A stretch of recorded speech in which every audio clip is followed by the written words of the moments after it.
लोगों को समझाने में। अच्छा, तो क्या इस बार की क्या तैयारी है? इस बार 2025 में चुनाव आएगा, तो अब चुनाव के नजदीक है हम लोग, इसमें भी हम लोग देख रहे हैं कि आप एक्टिविटी अपना लगातार बढ़ाए हुए हैं, क्षेत्रों में लगातार जा रहे हैं। तो इस बार क्या मूड है? क्या चुनाव में पूरी तरह से एक्टिव मोड में होकर जाएंगे, पूरे सीटों पर चुनाव लड़ेंगे, या फिर कहीं गठबंधन वगैरह की भी बातचीत चल रही है? अभी तो हम लोग 25-30 सीट पे तैयारी कर चुका हूँ चुनाव लड़ने के लिए, जहां जहां दांगी समाज का जो रहा है, लेकिन केंद्र में नहीं ले रहा। केंद्र के लिए अभी किसको श्रेय किसको देंगे आप? बिहार में जो एबीसी को इतना बड़ा फायदा मिल रहा है, मुख्यमंत्री जी ने जातिगत जनगणना करवाया है, तो मुख्यमंत्री जी के साथ आपको देना चाहिए था। मुख्यमंत्री जी से हमारा आग्रह भी रहा है कि अभी उनके साथ में केंद्र में सरकार भी है, तो उनको तो सहयोग कर करके केंद्र में भी ईबीसी आयोग का गठन करना चाहिए, युवा आयोग का गठन करना चाहिए। जो बेरोजगार युवा लोग हैं उन लोगों को भी बेनिफिट होना चाहिए, लेकिन ये भी अभी माननीय मुख्यमंत्री जी भी नहीं कर रहा है। तो मतलब आपकी मांगे अगर मान ली जाएगी तो एनडीए को सपोर्ट करेंगे? हाँ, हमारी मांगे जब नोरमा ग्रुप, जो सोचता है वो करता है, आपके अपने सपनों का आशियाना। नमस्कार, मैं हूं सागर कुमार, भारत लाइव देख रहे हैं आप। देखिए, बिहार विधानसभा के चुनाव से ठीक पहले अब कुछ छत्रप जो हैं वो बिहार में तैयार होने लगे हैं, जो कि बिहार विधानसभा चुनाव पर सीधे सीधे फर्क डालते हैं। देखिए, कल ही हमने आपको एक खबर करके दिखाया है कि कैसे जो तमाम छत्रप हैं, चाहे वो लोकल स्तर पर हो या पार्टी स्तर पर हो या फिर और किसी जाति समुदाय स्तर पर हो, वो छत्रप कहीं ना कहीं बिहार विधानसभा चुनाव 2025 पर ऐसे नजर गड़ाए हुए हैं, जैसे ही चुनाव आएगा वो छत्रप एक्टिव मोड में आएंगे और चुनाव की दशा और दिशा को भी बदलने का काम करेंगे। ऐसे ही एक छत्रप हमारे साथ हैं, लगातार हम छत्रपों से आपको मिलाने का भी काम कर रहे हैं और उनके डिटेल्स भी आपके पास ला रहे हैं। तो ऐसे ही छत्रप से आज हम परिचय कराने जा रहे हैं, जो बिहार विधानसभा चुनाव में काफी दमखम के साथ तैयारी कर रहे हैं। चुनाव लड़ेंगे नहीं लड़ेंगे, इनसे ही बात करके हम लोग प्रयास करेंगे। सबसे पहले इनका परिचय हम आपको बता देना चाहते हैं। इनका नाम है दांगी सुभाष कुमार। ईबीसी समाज के बड़े चेहरे के रूप में इनका नाम आता है और भारतीय लोक चेतना पार्टी के राष्ट्रीय अध्यक्ष हैं। पिछले बार पाटलिपुत्र संसदीय क्षेत्र से इन्होंने चुनाव भी लड़ा था, हालांकि चुनाव हार गए थे। सीधे जुड़ते हैं, बहुत स्वागत है सर आपका। बहुत बहुत धन्यवाद। सुभाष जी, दांगी समाज और ईबीसी समाज का प्रतिनिधित्व आप करते हैं और अब आप सीधे 2025 बिहार विधानसभा चुनाव की तैयारियों में लगे हुए हैं। सबसे पहले क्या कुछ किया है पार्टी के बारे में थोड़ा सा बताएं। हमारी पार्टी 2019 में रजिस्टर्ड हुई है और पिछले विधानसभा के चुनाव में भी 10-12 सीट पे चुनाव में लड़वाया था, और अभी हम लोग उसके बाद से हम लोग कार्यक्रम जो किए हैं, जो सम्राट अशोक का प्रतिमा जो है उनको स्थापित करने के लिए केंद्र सरकार और राज्य सरकार से भी हम लोग आग्रह किए थे, और प्रतिमा एक बनवा करके हम लोग कुम्हरार पार्क में रखे भी थे, और तो उसको सरकार हटा दिया है और उस पर काम नहीं किया जा रहा है। और अभी 2 फरवरी को मिलर हाई स्कूल में हम लोग कार्यक्रम किए थे, भूमि सर्वे सुधारो महासम्मेलन और भ्रष्टाचार मिटाओ महासम्मेलन का आयोजन किए थे।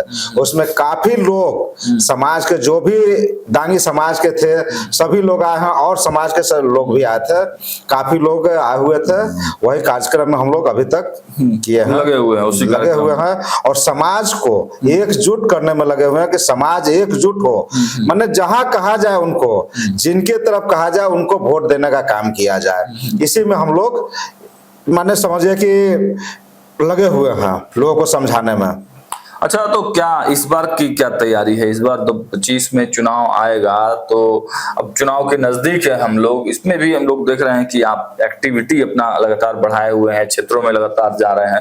तो इस बार क्या मूड है? क्या चुनाव में पूरी तरह से एक्टिव मोड में होकर जाएंगे, पूरे सीटों पर चुनाव लड़ेंगे, या फिर कहीं गठबंधन वगैरह की भी बातचीत चल रही है? अभी तो हम लोग 25-30 सीट पे तैयारी कर चुका हूँ चुनाव लड़ने के लिए, जहां जहां दांगी समाज का जो है संख्या जहां है वहां पे हम लोग उसका तैयारी कर चुका हूं। और अभी भी हम लोग गांव गांव ब्लॉक में जाकर के, ब्लॉक स्तर पे जाकर के, वार्ड स्तर पे जाकर के लोगों से मिल रहा हूं, बैठक कर रहा हूं। एक कार्यक्रम अभी चल रहा है। तो सुभाष जी, मतलब हर पार्टी का कोई ना कोई देखिए उद्देश्य होता है बनने का। आप चूंकि ईबीसी के चेहरे के तौर पे हैं, दांगी समुदाय से आते हैं, और देखिए हम बताते हुए चले कि देखिए दांगी समाज भी एक कोयली कुशवाहा और इसी तरह से जो अति पिछड़ा के तरफ की जातियां हैं और इसी समुदाय से आते हैं, प्रतिनिधित्व भी कर रहे हैं। लेकिन अब देखना यही है कि मूल क्या उद्देश्य है पार्टी का। मूल उद्देश्य पार्टी का है कि जैसे अभी तक ईबीसी बिहार में तो अति पिछड़ा के लोगों को फायदा मिल रहा है, आरक्षण का फायदा मिल रहा है, लेकिन अभी केंद्र में इसका फायदा नहीं मिल रहा है। तो हम लोग केंद्र सरकार से भी डिमांड किए थे कि ईबीसी को माने केंद्र में अति पिछड़ा आयोग बनाया जाए।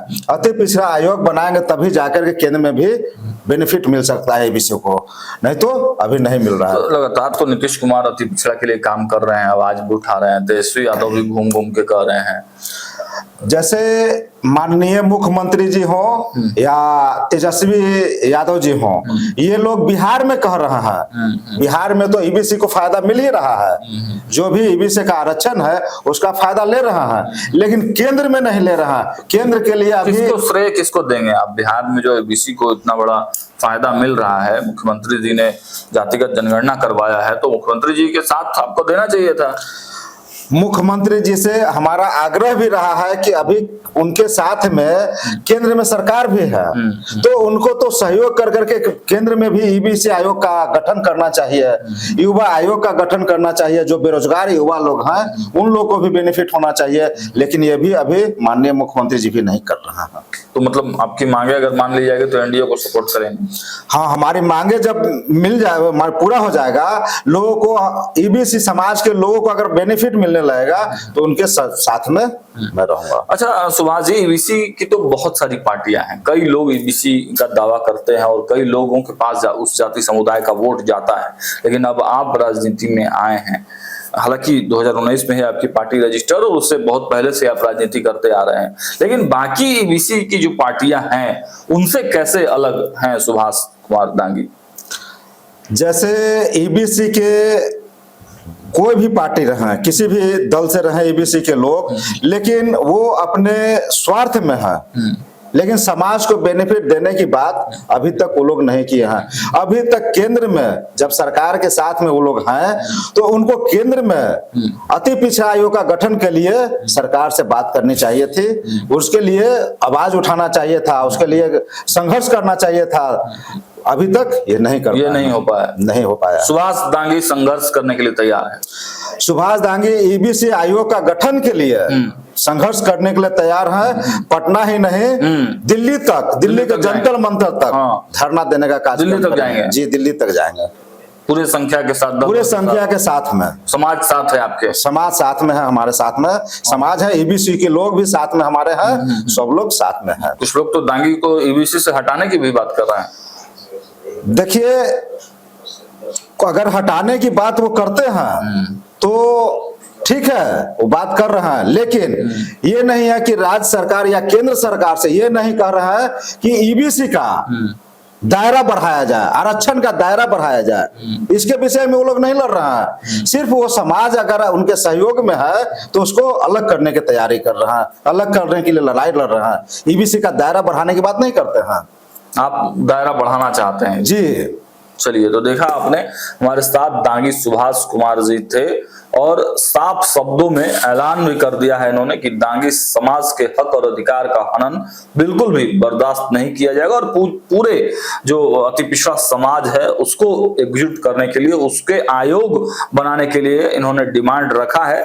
इनके डिमांड पर कांग्रेस और जो इनके डिमांड पर केंद्र सरकार क्या कुछ एक्शन लेती है वो तो बाद में पता चलेगा, लेकिन इससे स्पष्ट रूप से है कि बिहार विधानसभा चुनाव के नजदीक आते ही अब तमाम जो जाति समुदाय है अपने अपने डिमांड्स को लेकर एक्शन मोड में है। देखना यही है कि क्या इससे पहले नीतीश सरकार या मोदी कि केंद्र सरकार कुछ बड़ा फैसला ले लेती है, इनको एनडीए में मिला लिया जाता है, या फिर कुछ सीटों पर सुलह कर लिया जाता है।